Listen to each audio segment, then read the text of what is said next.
तो गाइस, आप लोगों ने काफ़ी हॉरर इंसिडेंट सुनी होगी, लेकिन ये हॉरर इंसिडेंट सुनने के बाद आप कभी भी हॉस्टल या कॉरिडोर में अकेले जाना अवॉइड करोगे, क्योंकि यूपी के एक हॉस्टल में कुछ ऐसा हुआ था जिसके बारे में आज भी वहाँ के स्टूडेंट्स खुलकर बात करने से भी डरते हैं। तो गाइस, ये हॉस्टल काफ़ी पुरानी थी और शहर से थोड़ी ही दूर थी, और इस हॉस्टल में मोस्टली कॉलेज के लड़के ही रहा करते थे। सब नॉर्मल चल रहा था, स्टूडेंट्स मज़े कर रहे थे और कुछ अपनी स्टडीज़, जैसे सभी हॉस्टल्स में होता है। फिर उसके कुछ दिनों बाद ही हॉस्टल में अजीब अजीब सी चीज़ें होने लगी। कुछ स्टूडेंट्स बोलते हैं कि रात में ऊपर से कुर्सी खींचने की आवाज़ें आती हैं, और कुछ कहते हैं कि ऊपर कॉरिडोर में किसी के चलने की आवाज़ें आती है। जब कुछ स्टूडेंट्स ने पूछा इसके बारे में, तो मैनेजमेंट बस इतना कहा कि ऊपर रूम में रिपेयर का काम चल रहा है और ऊपर जाने से मना कर रहे थे। और सबसे अजीब बात ये, वो आवाज़ें ऑलमोस्ट रोज़ रात को सेम टाइम पे आती है। हॉस्टल के लड़कों ने इसको सीरियसली नहीं लिया, सबको लगा कि कोई प्रैंक कर रहा होगा। तो गाइस, अगले ही दिन एक लड़का जिसका नाम आदित्य था, वो सेकंड फ्लोर पे रूम नंबर 217 में रहता था अपने दोस्त रेहान के साथ। दोनों साथ में लंच कर रहे थे, और तभी आदित्य घबराते हुए कहता है, भाई कल रात को कोई मेरे रूम के बाहर वॉक कर रहा था। रेहान सुनकर हंसने लगा और बोला, हॉस्टल है भाई, कोई भी होगा। लेकिन आदित्य बोला, नहीं भाई, कुछ अजीब था, क्योंकि फुटस्टेप्स रुक ही नहीं रहे थे। फिर दोनों ने डिसाइड किया कि अगर आज रात दोबारा आवाज़ आई तो दोनों चेक करेंगे। रात के 2:50 हो रहे थे। आदित्य काफ़ी घबराया हुआ था और रेहान हंस रहा था और कहता है, सो जा भाई, कुछ नहीं है। तभी जैसे ही दोनों सोने जा रहे होते हैं, तो अचानक से वो फुटस्टेप्स की आवाज़ें आने लगती है। दोनों काफ़ी डर गए और आवाज़ें जैसे कोई स्लीपर घसीटते हुए चल रहा हो, और फिर वो आवाज़ उनके रूम के बाहर आकर रुक गई। दोनों बिल्कुल चुप हो गए। फिर किसी ने धीरे से गेट नॉक किया, 1 बार, 2 बार, 3 बार।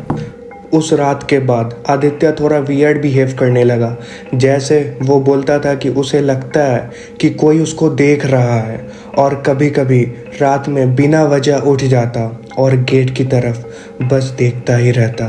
फिर एक दिन कुछ लड़कों ने चुपके से प्लान बनाया 3rd फ्लोर पे जाने का।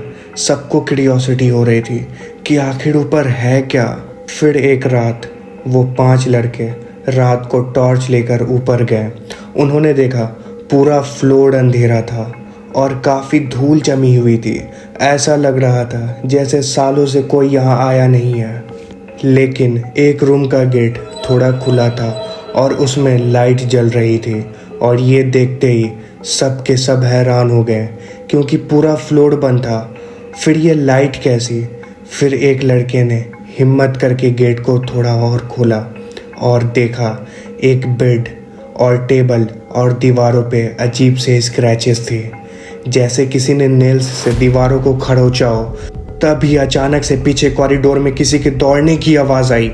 सब भागने लगे वहाँ से। तभी एक लड़का भागते हुए गिर जाता है। जब वो सारे नीचे आए, तब उन्होंने नोटिस किया कि ऊपर उनके साथ 5 लड़के गए थे और उनमें से सिर्फ 4 ही वापस आए। फिर उन्हें लगा कि वो प्रैंक कर रहा होगा।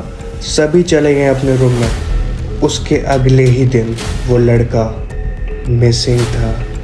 उसका फ़ोन 3rd फ्लोर के कॉरिडोर पे गिरा था और फ़ोन का कैमरा ऑन था, और उसमें जो वीडियो रिकॉर्ड हुई वो देखकर सारे लोग पैनिक हो गए, क्योंकि उस वीडियो में 3rd फ्लोर का डार्क कॉरिडोर दिख रहा था और वहाँ कोई खड़ा था, बिल्कुल सीधा, लेकिन फेस प्रॉपर्ली नहीं दिख रहा था।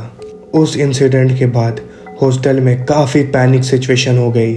सभी के पेरेंट्स भी आ गए और कुछ स्टूडेंट्स ने हॉस्टल ही छोड़ दिया, और मैनेजमेंट ने 3rd फ्लोर को पूरी तरह से लॉक कर दिया।